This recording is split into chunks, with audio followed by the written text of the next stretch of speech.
Hare Krishna, Krishna Krishna, Hare Hare, Hare Rama, Rama Rama, Hare Hare. This is in this song, this is one of the more interesting parts, actually, or points, that in the pastimes of Krishna, Radhakunda is held in the highest regard because there the most intimate divine leelas of the Supreme Lord are enacted with his most intimate confidential circle of devotees. So it's the highest place of bhajan, it's the highest place of pilgrimage in Gaudiya Vaishnavas. Srila Bhaktisiddhanta Saraswati Thakur, in his Nitya Swarup, he is Nayana Mani Manjari. He is one of those associate servitors of the Supreme Goddess of Fortune, known as Manjaris, who are led by Sri Rupa and Sri Lalita Devi. So, that most high place, Radhakund, and that most high grade of servitor, Saraswati Thakur, Nayana Mani Manjari, and then giving instruction to his disciple. And what type of instruction? Preach, print books, distribute books all over the world. So, at first glance, it seems the highest place and the highest personality, and one very ordinary instruction. You print some books, you do some preaching, and distribute them all over the world. But actually, it is not like that. What is printing books, and what books we will print? What is actually preaching? What we will actually preach and distribute all over the world? These are not ordinary things. These are the most exalted truths knowable to the human being. Srimad Bhagavatam. So he took it later on that Bhagavatam would be his life's work. That he would translate, and he would print, and he would distribute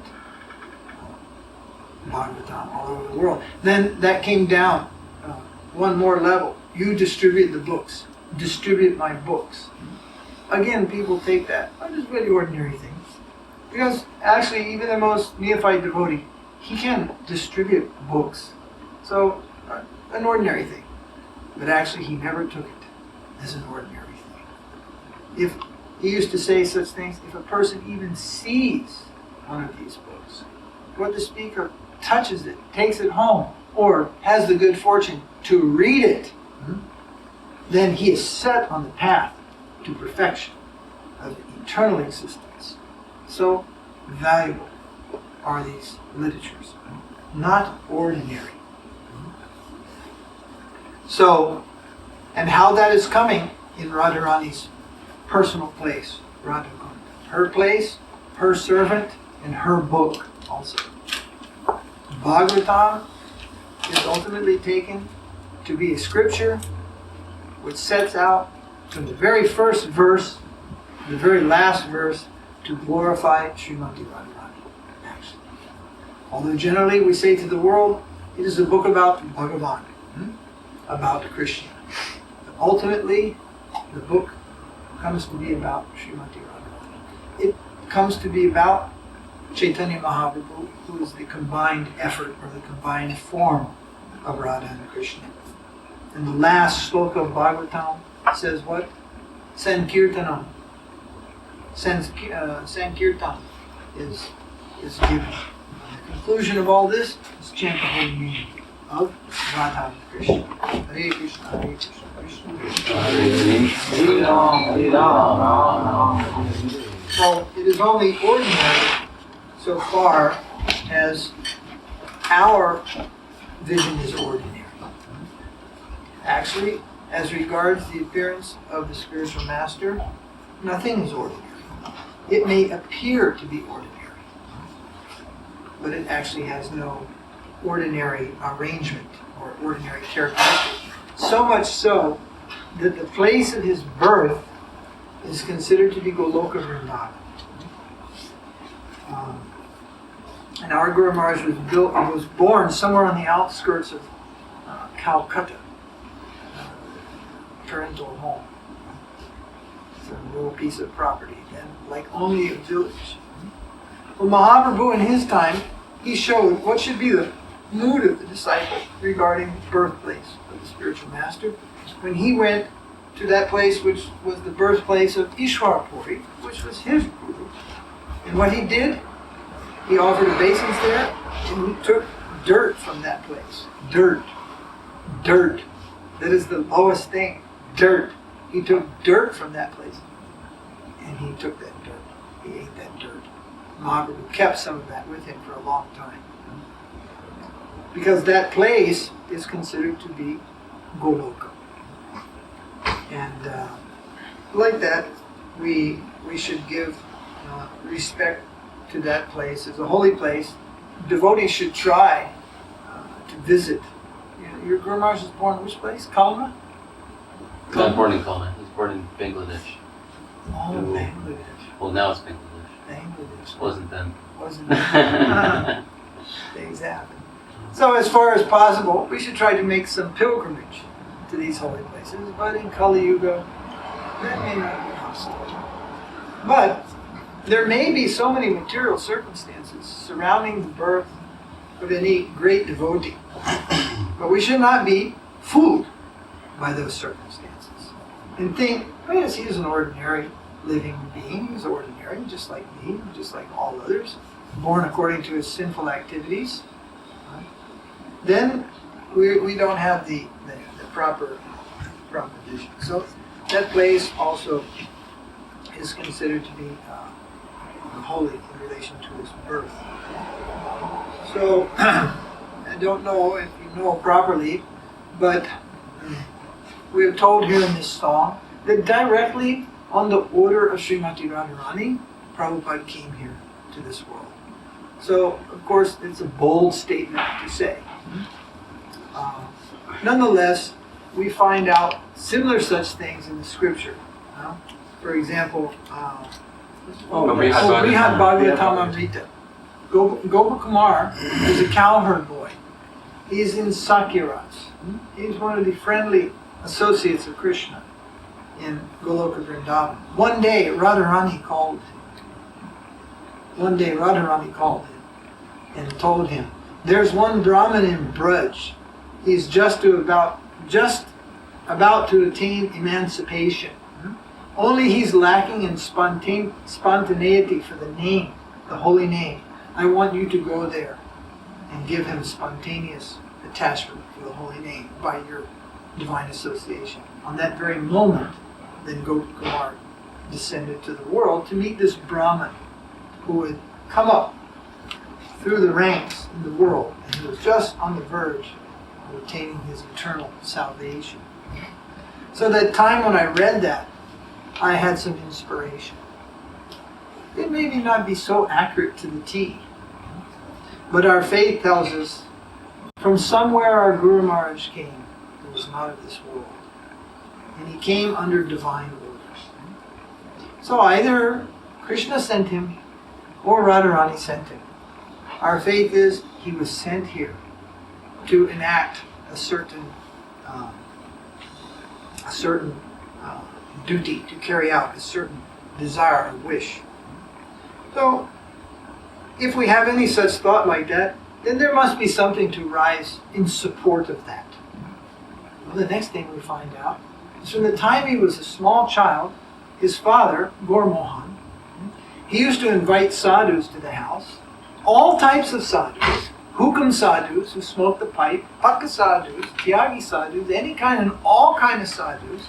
He didn't discriminate to go so deeply and to see how elevated each sadhu was. He considered none of them are men of this world. They have all taken to the holy life in varying degrees. So they are all respectable in varying degrees. And they all have some capacity more than the ordinary person in varying degrees. So he would invite them all, and everyone who came, he asked that they bless his son, that his son would grow up to become a devotee of Radharani and spread her glories all over. Now, how many men in Calcutta do you think were asking that type of blessing from the sadhus for their son? So that came to reinforce that thinking. Then, another thing we heard, what does Father like him to learn? He liked him to learn mridanga. Do you know that playing mridanga is a gopi art? It is not a man's art. It is a gopi art. The gopis, expert at playing mridanga. So he wanted his son to be a very good mridanga player. And later on, Prabhupada, he told my father Gaur Mohan that he was a pure devotee of Krishna. So, but if you examine his life, it's hard to figure out how he's a pure devotee of Krishna. It's very hard to figure that out. How he is a pure devotee of Krishna. He was a businessman throughout. He never took sannyas. He had so many worldly things. In fact, we don't even know who his guru was, or if he had one. But yet, Prabhupada told my father, Gaur Mohan Dev, was a pure devotee of Krishna. The next thing he did when he was a child, his father gave him Radha Krishna Vigraha to worship as his so-called childhood play. He later arranged for him to hold the, the neighborhood Ratha Yatra festival every year. And when he was older and the talk came that he will go to England to become a barrister, that means a lawyer, then Prabhupada's father put his foot down. No, my son will not go to become a militia. He will stay in India. I will not send him to be converted by the militias. So it would be very hard to ascertain how Prabhupada's father is a pure devotee. Then we come to this point, that thing which is the highest conception of theism was the day-to-day desire of Prabhupada's father in relation to his son. And what is that? The highest achievement in theism is called Radhadasya, to attain the status of the service of Srimati Radharani. From day one, this was the household desire of Gaur Mohan Dev for his son. That he will come to such an exalted status in life. So it is our thinking that through this major thing, because later as an adult, what he found in Srila Bhaktivedanta Saraswati Thakur, what he found in Gaudiya, after he entered into Gaudiya Mutt, became a disciple of Saraswati Thakur and learned all things there according to the standard of Saraswati Thakur's movement. There may be many people in the Western world who chant Hare Krishna who don't know about the supreme position of Radharani, who do not know the contribution of Raghunath Das Goswami, and who do not know what the zenith of theism is. There is not a single person in the Gaudiya Mutt who doesn't know this. Everybody knows what is the highest aspiration in Gaudiism, particularly all those who are the disciples of Srila Bhaktisiddhanta. So it is our thinking then later in his adult life, he saw so many things were arranged. And he wrote, those things which were given in my childhood play. He is a child, Mridanga, deity. And bless him that he will be the servant of Radharani. Then he told, all these things were solidified by my divine master, Srila Bhaktisiddhanta Saraswati Thakur, in my adult life, in his mature life. So, a liberated soul never thinks of himself as a liberated soul. He always thinks of him as a conditioned soul, of himself as a conditioned soul. He never thinks of himself as a liberated soul. But we're just in the opposite position. We should not think of them as conditioned souls. We should think of them as always liberated souls. And actually, whether you say they became liberated or they were born liberated, it doesn't matter. It's a coin spinning so fast that you can't see one side from the other. Once a person has become liberated, there's no difference than if they weren't liberated at any point. It is indistinguishable. So there were many things in his childhood, in his early family life, and so forth, which which pointed in this direction. Then later in his adult life, Vrindavan is a great big place. There's a lot of land in Vrindavan. There's a lot of places. Have you ever tried to get one of those places? How much difficulty is there in front of you? And all is not the same. There are gradations of the intensity of the braj. There's the outer circle, so-called Davanala Kund. Krishna devoured forest fire, killed a few demons, saved the cowherd boys. Then there's Seva Kunj, there's Mangali, there's Imlitala, there's Radha Damodar, Radha Gokulananda, the place where Radha Raman manifested. So within that very intense arena of Krishna's Leelas, some places are most intense. Where is the most intense place? The most intense place is Radha Damodar. Inside the parikram of Vrindavan, Radha Damodar is that place. Do you know why it is that place? Because that is the place where Krishna fell on the feet of Radharani and begged for the dust of her feet. Radha Damodar. That place where Jiva established his preaching, and that is the place where Krishna was captured and bound by the love of Radharani. That type of Damodar. Far away in Gokul, way over on the other side of Mathura.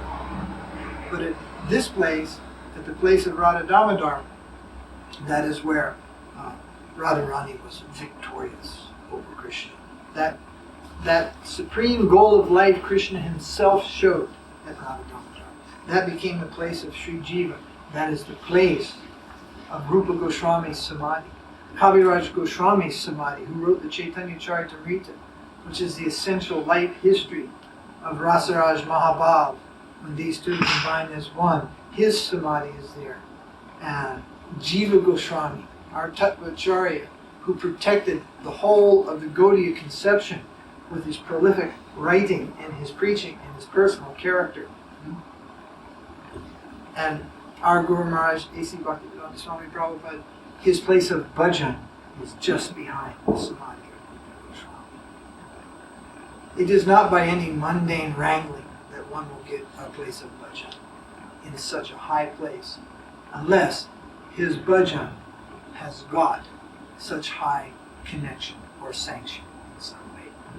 Of course, you can just say, pay some money and buy a place, but go and try to do it and see what will happen to you. It's not so easy just to pay money and buy. Thousands of problems will come in your wake. And it's one thing, isn't it, to purchase some land or something. It's another thing to live there and do bhajan, you see. So not only did he purchase the rooms for something like 2,500 rupees for life, he stayed there and he did bhajan. And he used to sit here and he would look out this window, the stone jully, what do they call it? The jully work. And just 20 feet beyond that, there was a samadhi of Rupa Goswami. From there, and seeing the Samadhi of Rupa Goswami, he prepared his purports. Sometimes people, they have criticized that his purports are ABC. They are ABC. And we're very proud to say, yes, they are ABC. Without ABC, you never come to XYZ. Without the beginning. That is his great mercy. Through his preaching work, through his writing, he opened the door to the whole of the world to come to Vrindavan. From every country in the world, practically speaking. From the ice lands and the tundra of Russia to southern plains of Argentina, to dinky little islands in the Pacific. Even they come. You saw that, man? Vrindavan, big hook, big lip, big thing on the neck, full-fledged, African from the tribes, come to Vrindavan, chanting Hare Krishna. Who opened that door? So that is his kindness, that is his mercy. I think you see practically when you see these films I mentioned today, he's mostly chastising, cutting, blazing away, cutting misconception. Mayavad and bodily consciousness. One side and the other, one side and the other. Just blazing a trail, opening a road. Simply to come and speak about the most lofty and esoteric topics would not have blazed that road. It would not have opened the way to us or any others. So,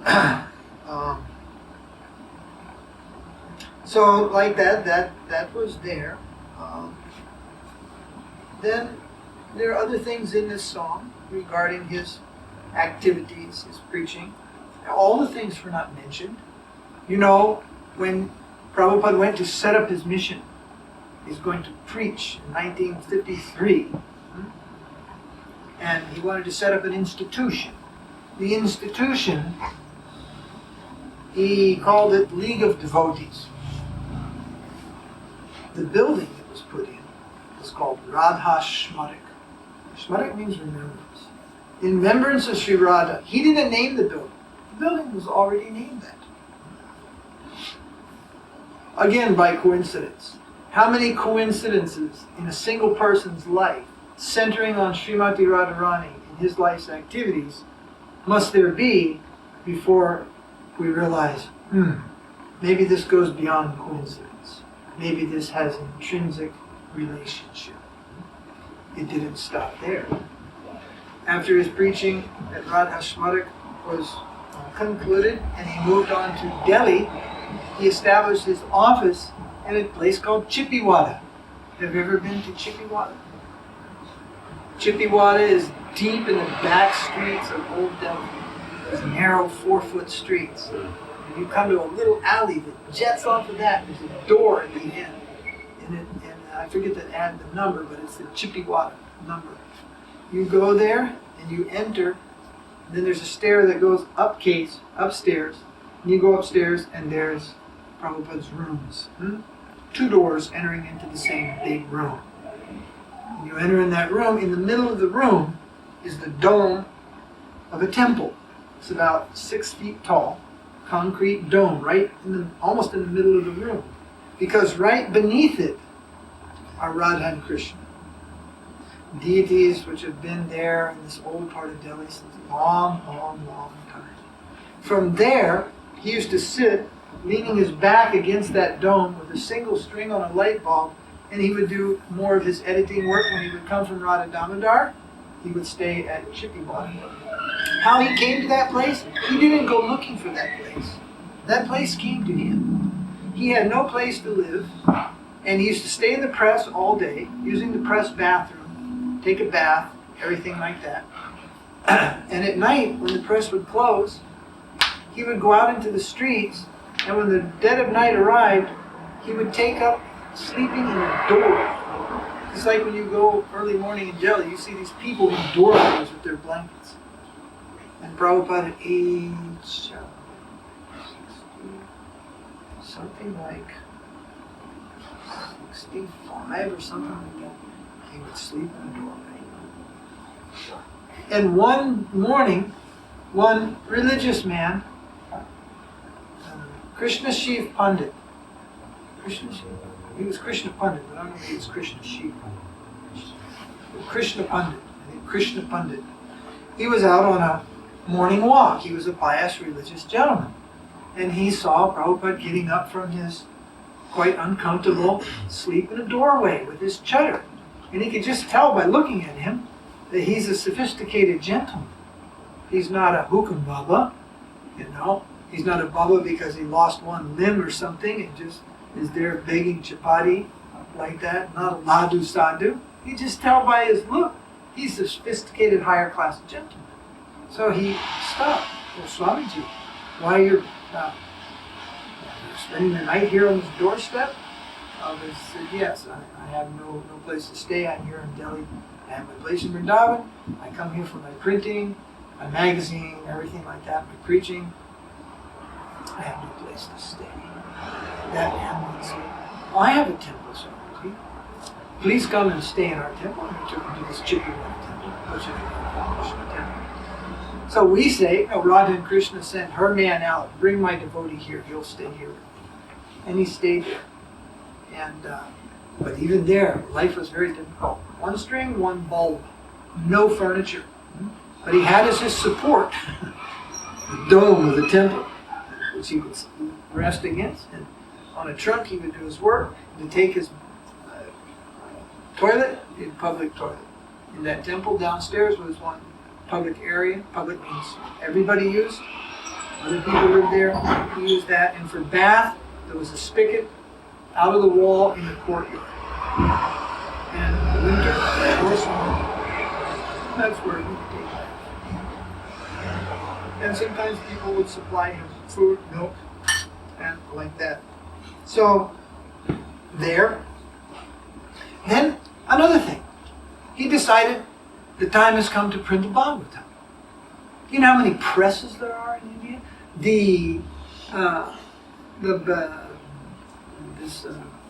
Back to Godhead magazine was printed on a press from a company called OK Press. So that's okay. There was nothing so special about this, except for all the things that evolved around that were quite exceptional. The man who owned that press, the interaction with him and his family, quite amazing. But finally, when the time came to print the Bhagavatam, that press was not sufficient. So that man suggested, I know a gentleman, you can see him, and he has a press. That will be good for printing the Bhagavatam. Prabhupada wants to print 3 volumes. So that man worked for Dalmia. Dalmia is one of the top 5 industrialists in all of India, the Dalmia family. They have an office on Connaught Place. So this gentleman, his name is, I believe it was Sharma, he held some chair in the office. So Prabhupada went there to solicit his help. Reading the Bhagavatam also means some assistance, some reduced rate. The paper he's getting from, I think, Gorakhpur Press or something, he made some different arrangements. So finally, it was arranged to print the press. And print on that men's press. You know what the name of that press is? That press is called Radha Press. Again, it came to this. The press that printed the Bhagavatam. Radha Press. I went there to that press. It's across the river in old Jamuna Nagar, it's called now. It's quite built up like the rest of Delhi. But in those days, when I went there, it was quite small still. And I went into the press. And you've been on press in India. It's just a massacre of uncleanliness. This ink and paper stuffed in the corner. You can barely wind your way through. I went into this room. It was an immaculately clean room with this pristine, like turn-of-the-century press, or from the 1920s, sitting in the room. Everything squeaky clean in that room. Clean, no waste, no anything. It's a hand-set press with the big boom, like this or whatever. And Sanskrit slokas all around the wall. Devanagari Sanskrit. And at the time I went there, one man, the owner of that press, he produced one case of the second volume of the Bhagavatam, which Prabhupada left behind. And he gave that to me, that case. Really? Yeah, it was just a case. Myself and Bhagavad Shrine. So I kept on and distributed the rest of it. So, but as I looked around, I'm looking at all the Devanagari. I used to know some Devanagari, some Bhagavad Gita slokas and all. I'm looking around, all of a sudden there's one sloka in just English. Clear English. Chunadapi, Sunichena, Torodapi, Sahisuna, Amanadena, Kirtaniya Sudahari. Oh, this is Mahaprabhu's Shikshastak. So then I said, Sharmanji, all Devanagari slokas here. Yes, Puranas, Upanishads, Bhagavat, all holy scriptures are there. And I said, but this one is in English. He said, oh yes, that one, that's your Prabhupada. He put that one there. And he insisted it be in English. So I thought, that's so nice. So the Radha Press printed the Radha Bhagavat. So many things were shown like this. So these things inspired. Then, we don't have time to sing all, discuss it all, but then in the last days of Prabhupada's life, do you know that the Kartik festival in our movement was negligible? Practically, there was a mound of Halava on Govardhan Puja Day in the temples all over the world. And other than that, probably most devotees didn't even know what Kartik was. Because the Sankirtan movement going on so strong all over the world. And the devotees used to come to Mayapur only once a year. Mayapur Vrindavan Festival. And that used to be a 2-month festival. 2 months. Not 4 weeks. 2 months.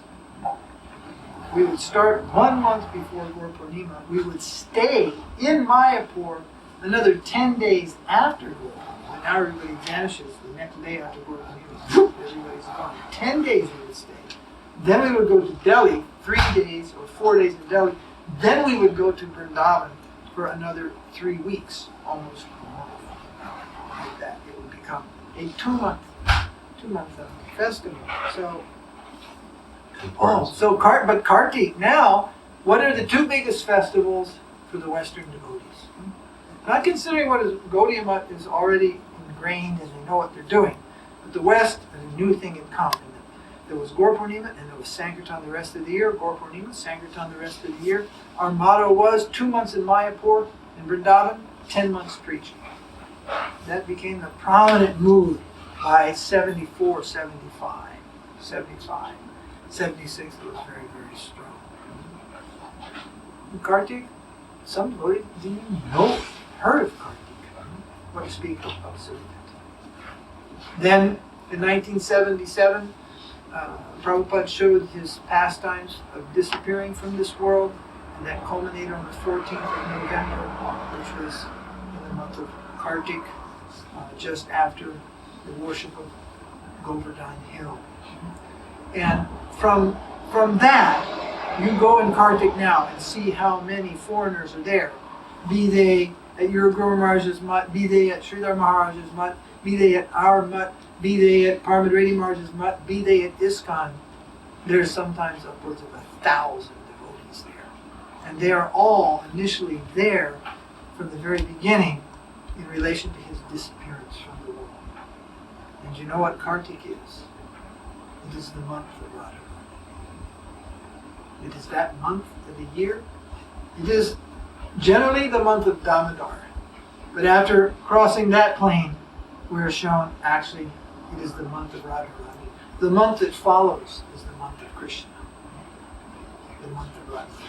So again, in that month, he concluded his pastimes in the world of Sankirtan in one grand gesture. He brought the whole world to Vrindavan for Kartik. All these things are done in these transcendental movements. So we're happy to say that Krishna is not stingy. He does not just send one representative to the world. As fondly as we like to speak about Srila Prabhupada, we can speak about other disciples of Saraswati Thakur also, each showing us some miraculous character of the pure Vaishnava, some great degree of sacrifice, some great degree of compassion, and so many things they are showing.